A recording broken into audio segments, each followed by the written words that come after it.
नमस्कार बच्चों, हम बीए पार्ट थर्ड की क्लास में पढ़ रहे थे सूर्यकांत त्रिपाठी निराला।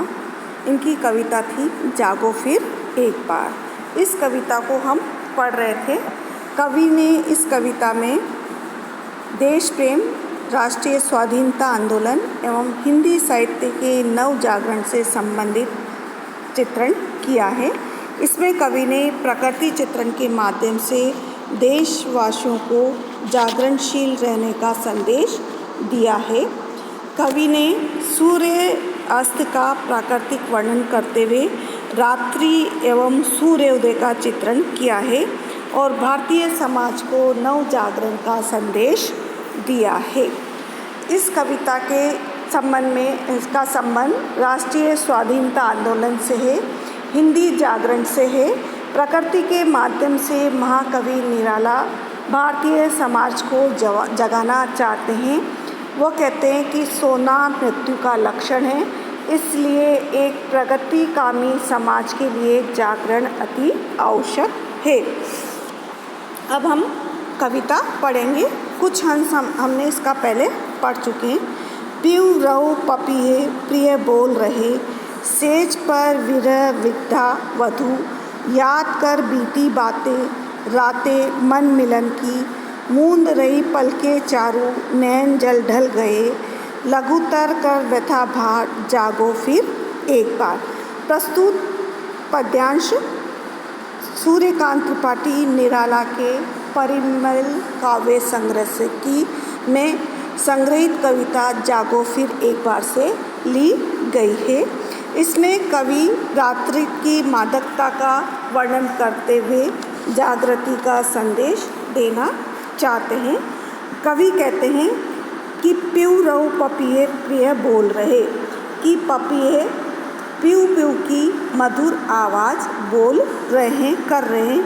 सेज पर विरह विद्या वधू, और सेज पर विरह से व्यथित पीड़ित नायिका याद कर बीती बातें, बीती हुई बातों को याद कर रातें मन मिलन की, और प्रियतम से मिलन की रातों का स्मरण कर रही है। मूंद रही पलके चारों, चारों यानी सुंदर, और उसने अपने सुंदर पलकों को बंद कर लिया है। नैन जल ढल गए, नेत्रों से अश्रुओं की धाराएं बह रही है। लघुतर कर व्यथा भार, और उससे उसके व्यथा का भार कम हो रहा है, विरह की वेदना का भार कम हो रहा है। जागो फिर एक बार, समय गतिशील है, अतः जागृत रहना चाहिए। आशय यह है कि विरह व्यथित नायिका रात में सो रही है और बार बार वह प्रियतम के साथ मिलन की पुरानी रातों को याद करके और उसकी आंखों से आंसू निकल रहे हैं। हृदय निराशा से व्यथित है और सूर्योदय होने पर उसके मन की व्यथा का भार कुछ कम हो जाता है और वह मधुर मिलन की आशा के कारण जागृत रह कर के रहना चाहती है। इसमें अनुप्रास और स्वभाव के अलंकार का प्रयोग हुआ है। कवि ने प्रस्तुत विधान का बहुत ही सुंदर चित्रण किया है। आगे हम पढ़ेंगे। सहृदय समीर जैसे पोंछो प्रिय नैन नीर, शयन शिथिल बाहें भर स्वप्निल आवेश में, आतुर उर वसन मुक्त कर दो, सब सुप्ति सुखोन्माद हो, छूट छूट अलख फैल जाने दो दो पीठ पर, कल्पना से कोमल जितु कुटिल प्रसार कामी केश गुच्छ। कवि यहाँ पर प्रकृति के मानवीय चित्रण का चित्रण कर रहा है। आलस्य का त्याग कर जागरण का संदेश दे रहा है कि सहृदय समीर जैसे शीतल मन सुगंधित वायु कैसी है, दुखी मन को शीतलता शांति प्रदान करती है। उसी का वर्णन कवि ने यहाँ पर किया है कि सहृदय समीर जैसे, सहृदय कोमल जो हृदय वाली जो पवन है, समीर यानी पवन, पवन जैसे पहुँचो प्रिय नैन नीर, कि हे सैरदे वाली पवन, तुम वीर वैथिक जो नायिका है, उस नायिका के नेत्रों से जो बहने वाली अश्रुधारा है, उस अश्रुधारा को पहुँच दो, उसको तुम सुखा दो। शयन शिथिल बाहें, और वह शयन में पड़ी हुई उसकी बाहें कैसी शिथिल हो गई है।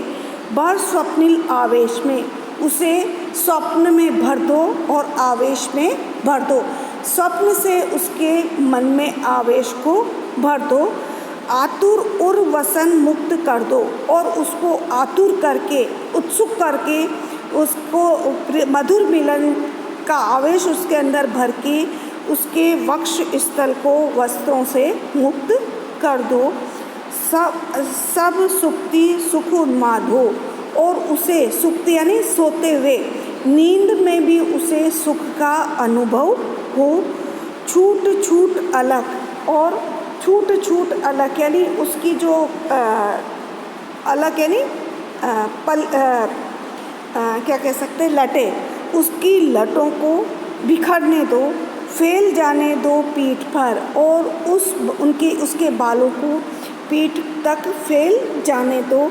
कल्पना से कोमल, कल्पना से भी कोमल उसके बालों को, ऋतु यानी सीधे, कुटिल यानी टेढ़े मेढ़े, प्रसारकामी यानी फैले हुए लंबे लंबे केश गुच्छ, तो कुछ सीधे कुछ घुंघराले, नीचे की ओर फैले वाले उसके केश गुच्छ जो कि कल्पना से भी कोमल है, उन्हें पीठ की पर अच्छी तरह से फैल जाने दो।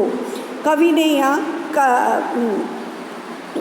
यहाँ नायिका की को आत्म जागरण के भाव की प्रेरणा देते हुए कहा है कि शीतल मंद सुगंधित वायु को शांति प्रदान करती है, उसी प्रकार तुम भी अपनी भुजाओं से सपनों में डूब जाओ और तुम ख्वाहिशों में खो जाओ। आगे हम पढ़ेंगे।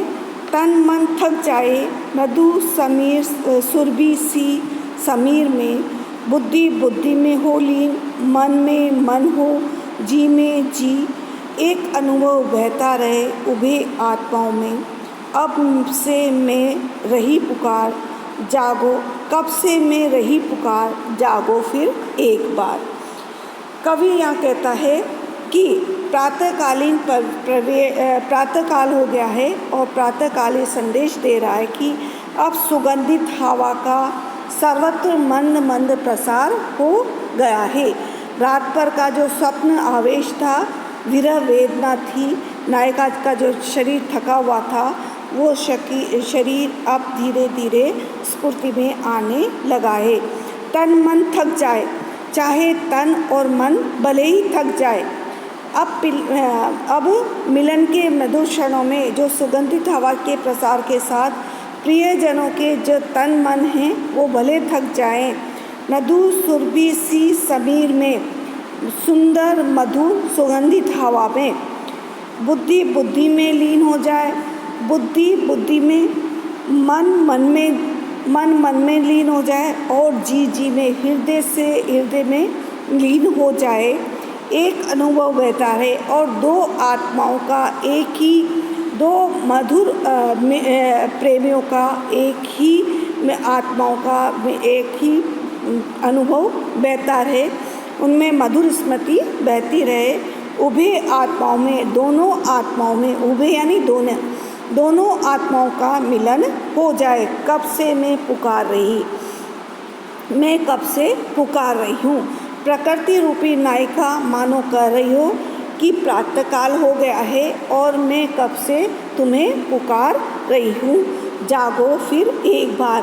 अब पुनः तुम जाग जाओ,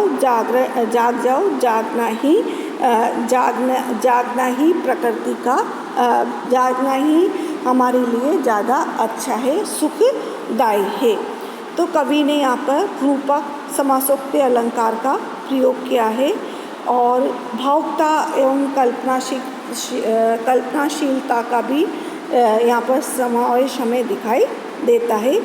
प्रकृति पर नायिका का आरोप किया गया है, जिसमें परस्पर स्नेह, सद्भाव और जागृति की भावना व्यक्त की गई है। धन्यवाद बच्चों। इसके आगे हम